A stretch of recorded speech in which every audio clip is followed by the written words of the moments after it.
Alright, hold up, dude. Alright, first I need to heal. Maybe use a buff. Stop. See how that just ruined the immersion and pacing of the action? Listen, inventories and menus in general aren't seen as make or break your game sort of interfaces. Yeah, if the menu or inventory sucks, it sucks. But as long as the rest of the game is functional, then you should still have a good experience overall. The only thing I'll say is, if a modder makes something called Sky UI, maybe you should reevaluate your design choices. When I was a dumb toddler playing Skyrim, I hated the UI so much that I chewed up every rock, moldy cheese wheel, and potion in my inventory to heal. And I quickly found out that it wasn't worth it.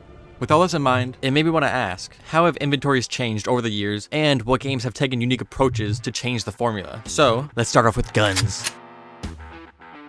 Doom is one of the first PC shooters that I can remember. A fast-paced boomer shooter that revolutionized FPS games. In a game that I've probably attempted to beat 5 times by now, but I always stop on the 3rd level. Will I ever beat it?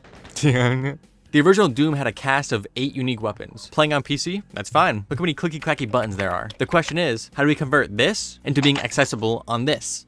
Oh, this is cool. Yeah, it makes sense. Not as convenient, but it gets the job done, especially when you have to consider the limited button layout. But we can do better.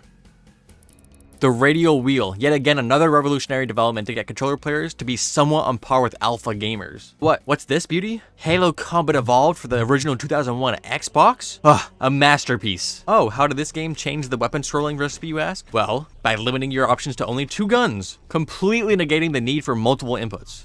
With the click of a single button, you can scroll back and forth between your primary and secondary weapon. And obviously people have adapted to this change, as almost every FPS has taken this formula and used it to this day. This is a great solution for games with less options, but for experiences grounded on the player being a one-man army, controllers will never compete on the level of the one-size-fits-all solution of the keyboard and mouse. I would love to talk about the differences between and about the advantages and disadvantages of each controller, but I can say that for another video. But for now, let's move on to the backpack.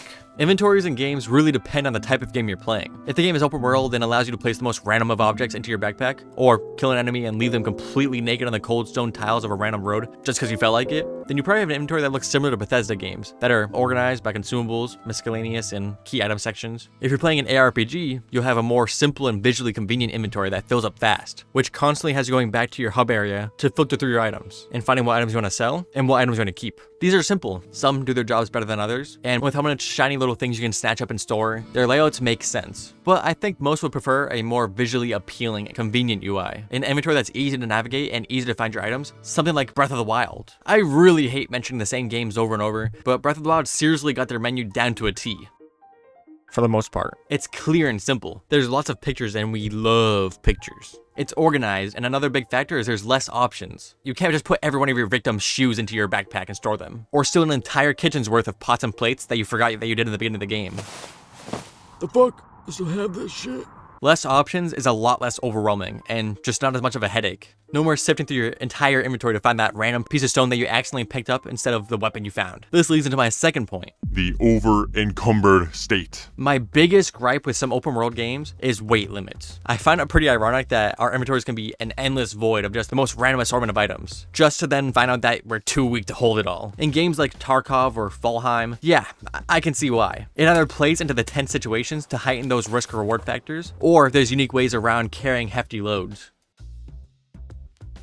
I think a much more interesting way to force players to care about their inventory is through inventory management. Horror games have really taken the inventory side of gaming and pushed it to another level. I talked about this before in another video, but the gist of it is decisions. These games don't force you to leave items or drop items because you're too scrawny to carry them, but instead force the player into making decisions that they might not want to make. Say you're running low on supplies and you need to last the night. In your backpack, you only have just enough space to carry one more item. You walk into a room and in the dark corner, you see a gasoline tank and some planks. What do? The planks can help you barricade that window that's on its last legs. But you're not sure if you have enough gas to keep the lights on to defend yourself against the approaching darkness. The same concept can be applied to Resident Evil 4 and its unique Tetris-themed inventory, or Dead Space, deciding whether it's worth dropping some ammo for a heal and vice versa, or taking the time to perfectly organize your inventory to just barely fit that one herb in, which is satisfying as hell, by the way. It also makes your decision on what to bring on your adventures much more demanding. Do you decide to bring more guns to tackle all the possible encounters you might face at the cost of less overall ammo and storage? Or are you fine with just running around with a pistol so you can hoard up every healing grenade you find? I love these inventory systems because they play around the aesthetic of the game. You're a survivor trying to get through these nightmares, and you can only carry so much with you. It makes your decisions and the loot itself feel much more valuable. Also, I love when games don't have intrusive menus in order to heal. Quick slots to change gear and use consumables will always be my favorite way of preventing an immersion-breaking experience. I understand the inventory systems of Bethesda games, but they can definitely be handled better, especially when you look at the track record of Bethesda games compared to the series of other IPs and how other developers will improve on their systems and mechanics and make them much more convenient and engaging. It makes me think that some devs just like to take the if it ain't broke, don't fix it approach. That's it. That's all I had to say. I really hope nothing horrible happens.